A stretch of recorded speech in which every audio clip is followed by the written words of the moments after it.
Last time on Big Questions, we tackled child sex tourism. We found it a moral absolute, not morally relative, and it got us asking where moral absolutes come from. Leading atheist Sam Harris said morals come from biology, and selfish genes would be moral for survival. Yet we found this theory didn't provide a solid motive for charity to a Bangkok street kid. And it ignored the violent selfishness involved in survival, which seems a poor source of morality. This time we travelled to Mongolia and examined 4 sources of morals: biology, society, individual choice, and belief in God, and ask which provides a solid foundation. If I'm facing a moral dilemma, is I have to think about, well, does my solution work for me? Does it work for the other people I'm involved with? Not, does it work with an imaginary man in the sky? That's a cop-out. When you look at it rationally, if there isn't a God, there is no base, rational base, for morality. Some say we're accidents in a universe born by chance. Some say we're children of God. I'm Grenville Kent, a Christian academic, and the new atheists have got me questioning my faith. So I'm going wherever the questions take me with my ever-curious son, Marcus, and talking to leading thinkers on both sides of the God question. Because I really want the evidence. Is there a God? And will I ever find a hat that fits? Bullshit.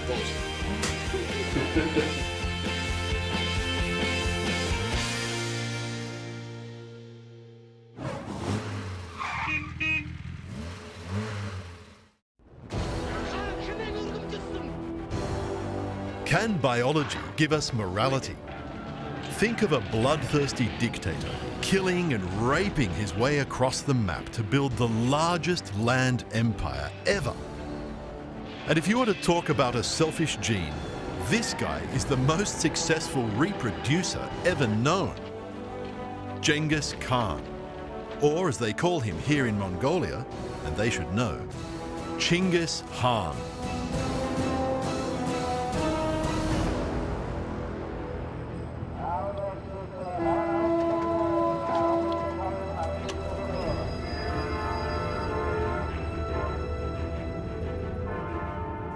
We're about 6,000 kilometers from Moscow across the Trans-Siberian Railway. Behind us, about 2,000 kilometers of rail stretch across the Gobi Desert to Beijing. And that journey would pretty much take you from one corner to the other of the mighty empire conquered by Genghis Khan. It stretched from Siberia to India, from Korea to Hungary.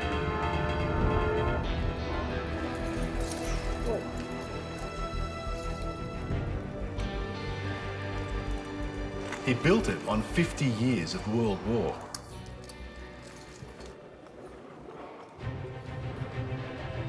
Mongolians still learn the 3 manly arts as used in Chinggis' wars. Traditional wrestling is the most popular sport in this country, and they're not kidding. Marcus had a rough time against one opponent, but then he moved up a weight class, or 10.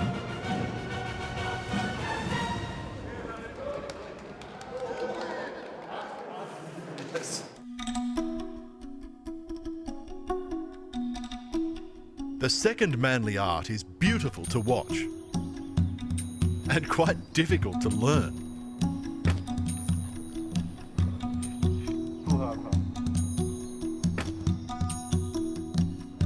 Today it's a sport, but I wonder how many millions of people died in Chinggis' conquests from weapons just like these.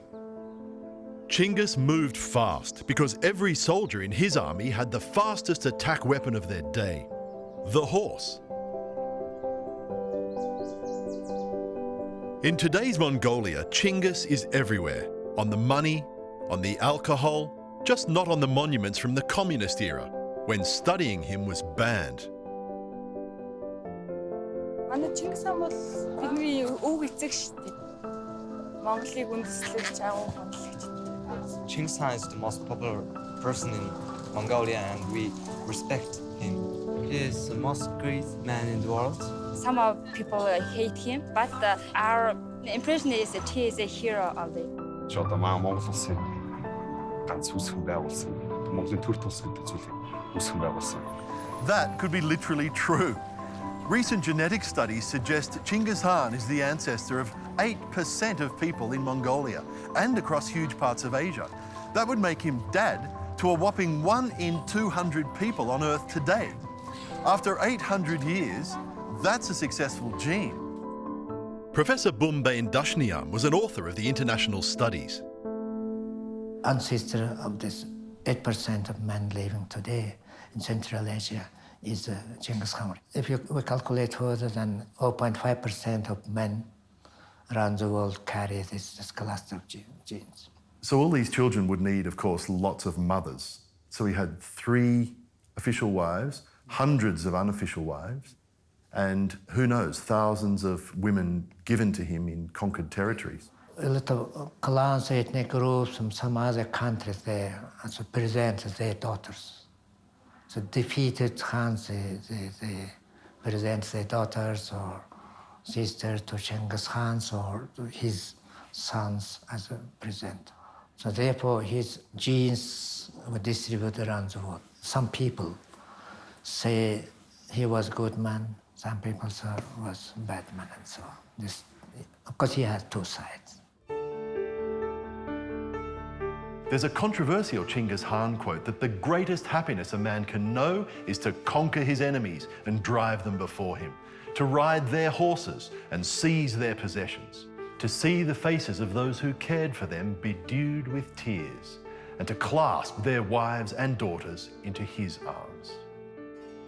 What a moral code. How much suffering did it cause across the world? We met a history professor who admires Chinggis's achievements, but not his treatment of women.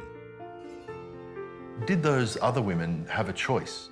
Хүчээр одоо жишээлбэл өөрийнх нь Монгол аймгийнх ч гэсэн зарим ноёд нэгэд авчирхад огтон дургу тэ хүчээр зарим нь зүхтаагаад явах гэж оролцсон тийм юмнууд бол байгаа. Одоо хүчээр яаж ирсэн юм.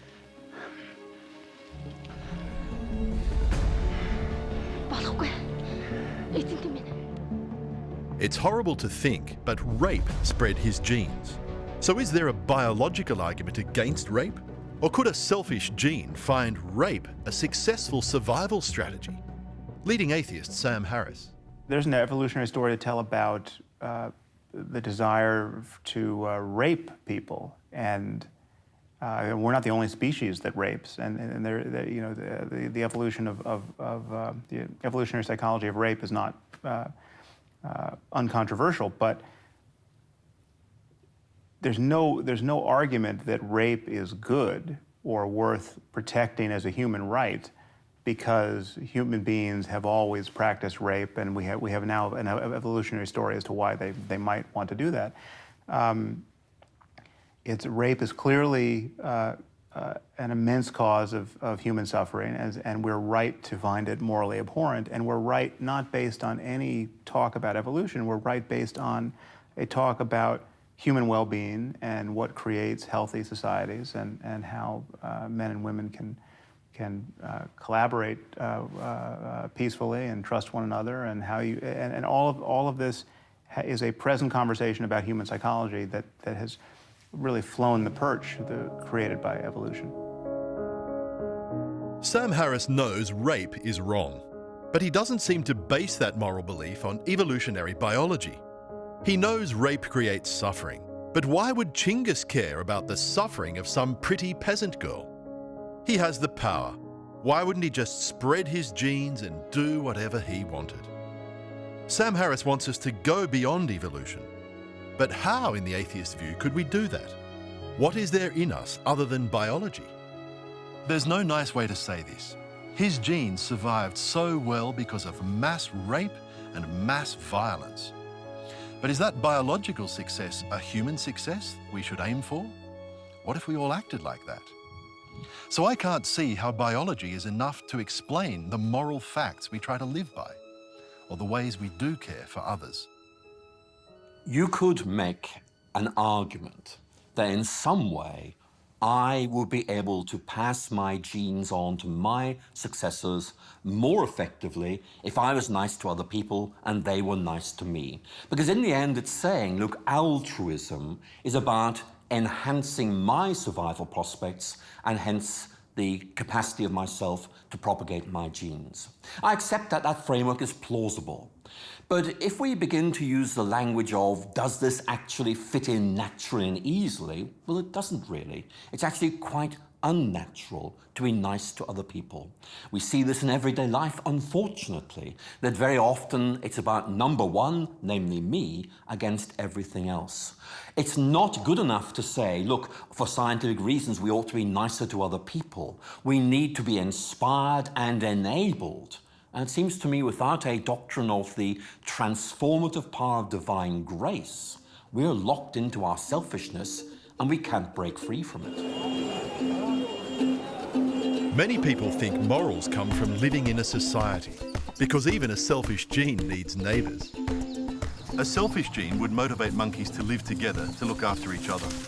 But looking after your neighbour so that he looks after you is not the same as really caring for your neighbour.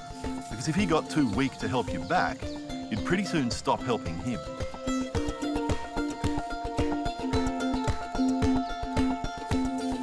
In some ways, you are your neighbour's competitor.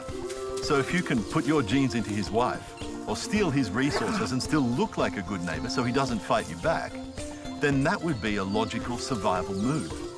It's a bit like some politicians, just with more body hair.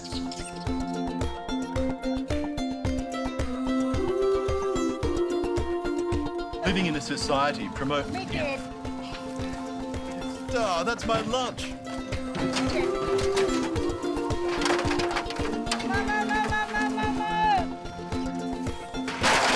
Morality? Pah! They wouldn't even be ethical to me, let alone be generous, because I'm not in their group, in case you're wondering.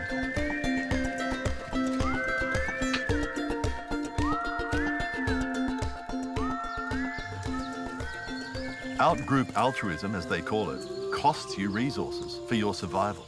Being a good Samaritan is very expensive. So can society motivate us to be moral or just to look moral?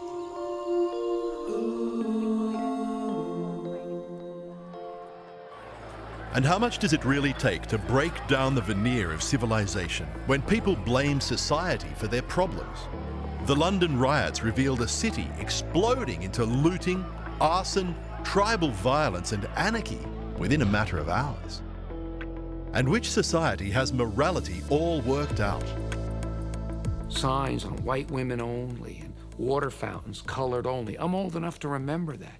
Now, not everybody who was acquiesced in that were evil, hateful people the way we would view them today, but they went along with their culture. And now I think the vast majority of Americans would think this is horrible, this is awful, but that's what their culture did at that time. So you're raised in a culture and you're used to these things in a culture, it's very hard to step out of your skin. So that's the danger. That's why we really, at some point, we need an anchor in something that transcends our culture and our time. Yes, you could point to any codification of law and say, okay, here's an objective morality. My whole morality involves strictly following the legalisms of my culture.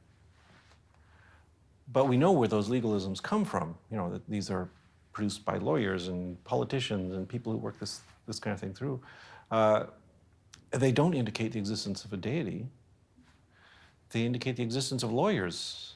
Without God, human notions of right and wrong are our inventions. They're things that we've decided are right, and very often those decisions represent the vested interests of prominent individuals or power groups. And that means the weak are at the mercy of the strong, the oppressors will always be there.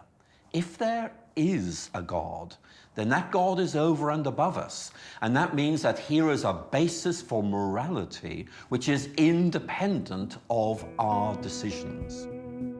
Can we as individuals decide right and wrong for ourselves? Some say each person should make up their own morality, and there's some truth in that. And we all admire the individual who stands up to the racism of a society or who confronts a dictatorship. But should everyone make up their own morals, including child sex tourists, including Genghis Khan? You can read stories of people who can justify some of the most horrific things. We're going to create our own morality. I think of, there's words in the Bible which says there was great evil in the land of Israel because everybody did what was right in his own eyes. New atheists like Christopher Hitchens or Richard Dawkins will say, look, we can be moral without believing in God. And I know what they mean. They're saying, look, we've got our own ideas of what's right and what's wrong, and we don't bring God into it. And I have no problems with that. What I want to know is this a defensible notion of good and wrong? Where do these ideas come from? How do you justify them? Have you ever looked back on something that you might have done that you thought at the time was right and you justified it, and now you look back and you think, oh, how could I have done that? I think David Hume once said, rationality is just what we use to justify the indulgence of our passions. You have to be true to yourself. You have to stand for what you believe. But again, at the same time, you know, you're not on solid ground and it can shift. That's why I think it's important. You need something that transcends all this to hook on to give you basic guidance. Very often we say, we'll decide what's right, and what we decide reflects our own interests. It's almost like a matter of taste. You know, this is good, just like I prefer strawberry jam to raspberry jam. If there is a God, it's not like that. But if someone mentions God as a source of morals, what image comes to your mind?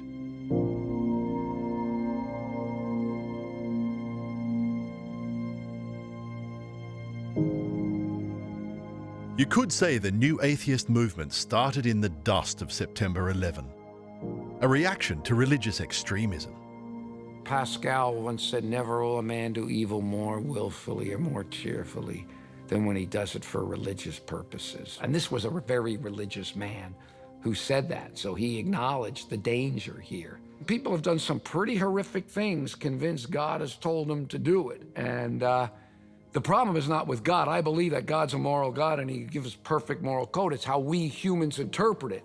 You better pick the right God, and I'd say you better make sure you understand what he's saying to you. I occasionally run into people who make the argument, you know, if God told me to do something, I would do it. If God told me to go take a machine gun to a school and kill children, I would do that. I don't find that moral at all. That's deferring your moral sense to this external authority that you can't necessarily trust. I do think you need a certain amount of humility in how do you apply these truths? How do you apply them to yourself? And then what do you do when you try to put them on others? I do believe that there are absolute objective moral truths that are embedded in God's law. The same God who created physical laws to govern the universe, I believe has created moral laws as well. Very easy for, well, I've got the truth, boom, boom, boom. But in my religion, which there's no lack of arrogance in, but my understanding of who God is and who we are in contrast to God, and what it costs to save us, what it costs, I find it very hard to see how somebody could walk around strutting their stuff. I spent quite a bit of my life in Russia because I've been interested in seeing the systematic effect of atheism as the core of an ideology, the communist ideology, and its effect upon nations. It's been very interesting how many leading Russian intellectuals have said to me, we thought we could retain a value of human beings and get rid of God, and we discovered we couldn't. And Alexander Solzhenitsyn, in his very famous speech to an American university, said, if I am asked to explain briefly why 100 million of my fellow citizens perished, I would have to answer, we have forgotten God. So that connection between rejecting God and devaluing human beings, and therefore a vast amount of moral evil, is something I believe we've got to take very seriously indeed. Let me say it before you do. One of the major strikes against God in many people's minds is the abuse of children by Christian clergy. As a Christian myself, I wanted to hear that argument put forcefully. So I spoke to human rights lawyer Jeffrey Robertson. He told the Atheist Convention that he's 50-50 on God because leading Christians seem to ignore the moral code. It's now quite clear that the Catholic churches throughout the world, when someone is exposed, a priest is known by a bishop to be a molester, they have just moved them to another parish, greener pastures, unsuspecting flock. The Vatican has approved, and this is now more and more evidence is coming to light, of child molesters being moved to other countries. I've worked with a lot of their aid agencies, with Caritas and so on, and they've done wonderful work, have very high regard for those Catholic relief agencies. But for Vatican policies in trafficking in paedophile priests, I mean, this is intolerable, and yet they get away with it because they're acknowledged as a state by the United Nations. Look, what Jesus said was, actually, if you molest little children, you should be drowned in the depths of the sea. These practices have grown up, nothing to do with Christ's teaching, but against Christ's teaching. And I think one of the good arguments against the existence of God is, how, all right, explain how many, up to 10%, of priests abuse little children. And what can I say? As a Christian, I'm deeply ashamed of that kind of behavior by priests and church leaders not following Jesus, who said religion was to love God and love your neighbour as yourself. And that's what I see at the Keep Girls Safe shelter at a secret location in Thailand. We provide a shelter where they have food, clothing, staff to look after them, nurture them, and continue on with their education. For a child that's been within a trafficking situation or has been abused in some way, they're needing a lot more than just physical care. They've suffered trauma of some sort, and they're needing healing in many ways. Emotional healing, mental healing, and I believe also spiritual healing, to be able to recover to the point where they can live balanced, normal lives and have hope and confidence for the future. Because they often come to us in quite a traumatic state of mind, really. You know, when you look at the numbers, it's a really huge issue within this world. But when you are able to see the smile on a girl's face, where she feels safe and feels protected and is in the process of being healed, you can say, yes, one life at a time, it's worth it. I live in a different country. These are not my children. Crass question, but why should I care? I think we're all part of humanity. And if we see or understand that there's hurt, pain and evil going on, I think it's every person's responsibility to try and do something about that. In evolutionary terms, you're investing resources that you should be spending on your own genes, your own children, and you're wasting them on other people's kids.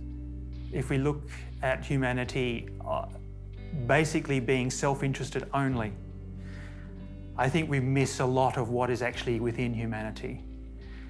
Within humanity, actually, we do have this instinct of nurture, and I think that contributes to us having this desire to really protect and prevent evil from happening. People are motivated by a sense of affinity and connection to humanity, and a real sense of altruism. Definitely people can have that without having a faith-based background. One of the points that C.S. Lewis makes is this, That we have these fundamental intuitions that certain things are right, certain things are wrong. Where do these come from? Are these just arbitrary, or do they point to something much deeper about the deep moral structure of the universe and indeed a God who stands over and above it? The key point that Lewis is making is that these deep intuitions about justice, about love, are not arbitrary. If you like, they are planted within us, they come from God, they give us an indication of what is right and wrong, but also they're meant to lead us back to God as their origin and their ultimate goal. Clearly, my faith motivates me to work in this area. God is our creator, but also he describes himself as our loving Father. And for him to see trauma amongst his children obviously hurts him. And he's called on us who are believers to really be proactive in trying to heal and prevent hurt in this world. Racism, rape, child abuse, they're so obviously wrong that it's hard to argue they're not moral absolutes. And yet moral absolutes are difficult to build on science, on society, on the individual, on anything but a good God. So could our moral insights be a clue that God exists?